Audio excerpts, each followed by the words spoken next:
BJP रहनुमा की घर हुई वापसी। 5 साल बाद बीजेपी को छोड़कर फिर हुए तृणमूल में शामिल।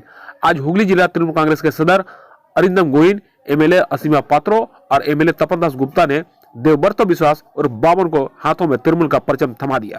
तृणमूल का परचम थमते ही देवव्रत के हामियों में एकदम से जोश उमड़ पड़ा। उनके नारेबाजी से तृणमूल का दफ्तर गूंज उठा।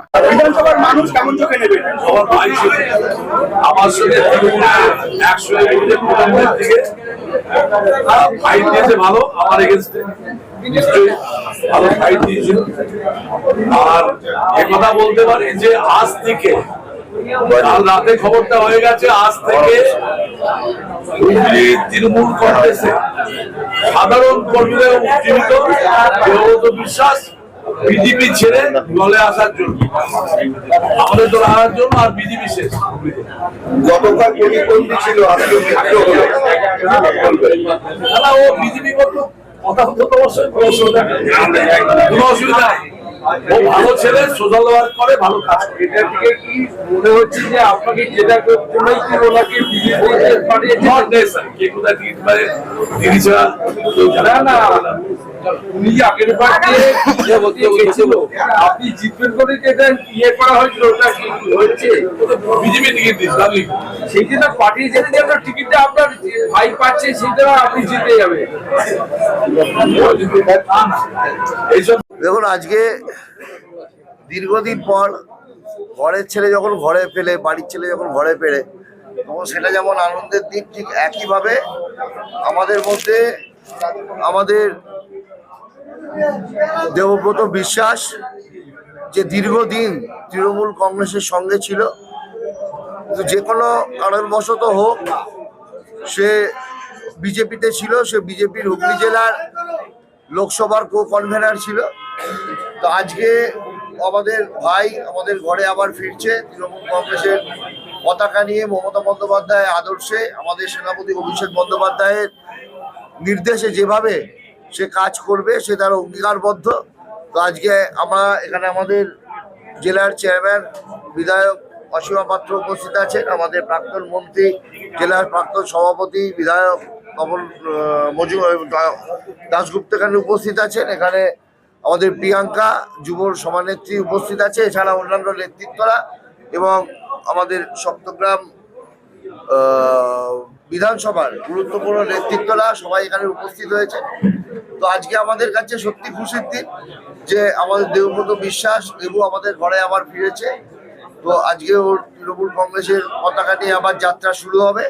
তো এটা আমাদের কাছে একটা বড় আনন্দের দিন, খুশির দিন। আর সবচেয়ে বড় কথা, আমাদের নেত্রী মমতা বন্দ্যোপাধ্যায়, আপনারা জানেন যে দুদিন আগেই যে সভা করে গেছে, সেই সভায় রেকর্ড সংখ্যক মানুষ যে সমর্থন, যে মানুষের, এছাড়া আমরা দেখতে পাচ্ছি মানুষ যেভাবে তৃণমূল কংগ্রেসের সঙ্গে আছেন, মানুষ সমর্থন করছেন যে মমতা বন্দ্যোপাধ্যায় যেভাবে উন্নয়ন করে গেছে, সেই উন্নয়নের সঙ্গে পায়ে পা মিলিয়ে একসাথে আমরা সবাই এগিয়ে যাব, এই অঙ্গীকার আজকে আমরা করছি। দেখুন, সেটা তো আমরা সবসময় বলি, এটা তো আমরা কেন, এটা সবাই জানে যে বিজেপিও আসুক বেশি, অনেক নেতা অনেক যারা যখন তৃণমূল কংগ্রেস ছিল তাদের যেভাবে বদনাম করা হয়েছে, তারা আবার যখন তাদেরই শুধু তৃণমূল কেন, অন্য জায়গায় দেখুন না, অনেক নেতৃত্ব আছে যারা মুখ্যমন্ত্রী পর্যন্ত হয়ে গেছে তারা বিজেপিতে গিয়ে। তো সেই জায়গায় আমার মনে হয় যে ভারতীয় জনতা পার্টি তার আগামী দিন মানুষ আলো বুঝবে, তারা মানুষ চলে আসবে তৃণমূলে, তারা থাকবে না। বেসিক্যালি আমি 2013 থেকে 2018 পর্যন্ত দল আমায় সেই সময় দায়িত্ব দিয়েছিল এবং পঞ্চায়েত সমিতির সভাপতি হয়েছিল।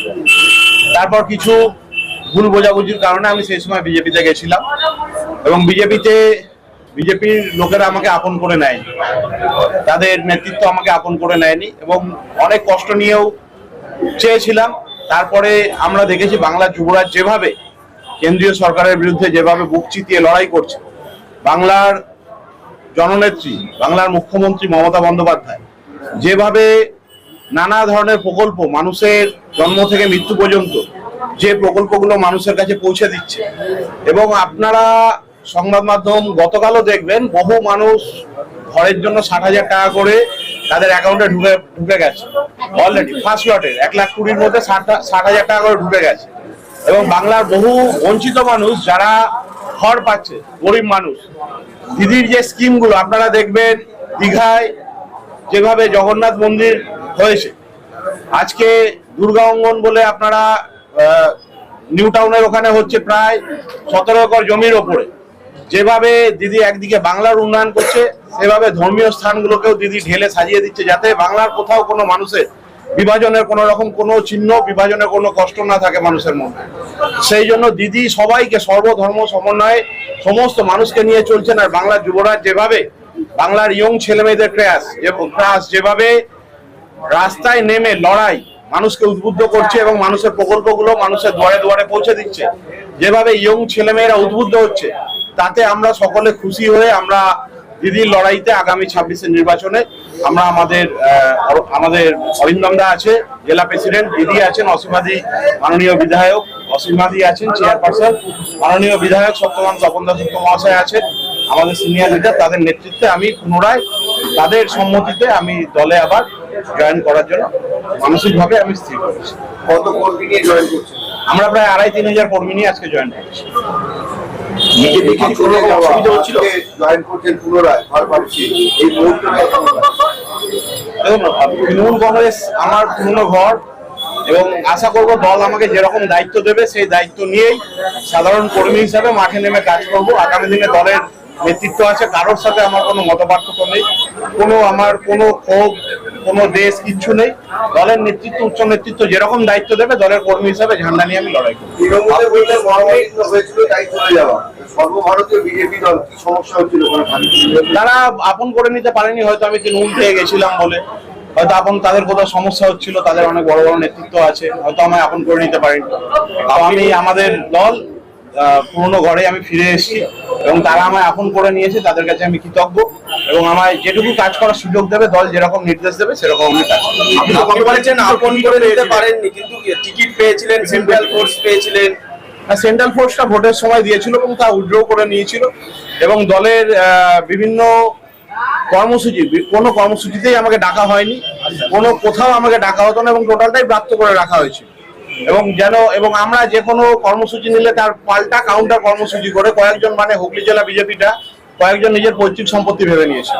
তো সেই জায়গায় আমাকে টোটালি ব্রাত্য করে রাখা হয়েছিল। আমি কেন, আরো দলের বিভিন্ন যারা পোস্ট বিলংস করেছে তারাও আমার সাথে জয়েন করবে, বিভিন্ন পঞ্চায়েত মেম্বারও আছে, তাদেরকে এখানে কয়েকজন মিলে নিজের মৌরসি পাট্টা চালাচ্ছে। সেই জায়গায় আমরা ঠিক করেছি যে আমরা পুনরায় দলের কাছে আবেদন করেছিলাম, দল আমাদের পারমিশন দিয়েছে, মন স্থির করে নিয়েছি যাতে আমরা পুনরায় দলের হয়ে কাজ করি। এবারে সামনে ভোট রয়েছে, টিকিট পাওয়ার আশা রয়েছে, আবার সেটা নিয়ে আমার কোনো মন্তব্য নেই। দল যেরকম ঠিক করবে সেটা দলের উচ্চ নেতৃত্ব ঠিক করবে, দল আমায় যেরকম নির্দেশ দেবে দলের নির্দেশ মেনে কাজ। বিজেপিতে এবারে টিকিট পাচ্ছেন না বলে কি আমার সেটা জানা নেই, বিজেপি কাকে টিকিট দেবে না দেবে সেটা বিজেপির উচ্চ নেতৃত্বের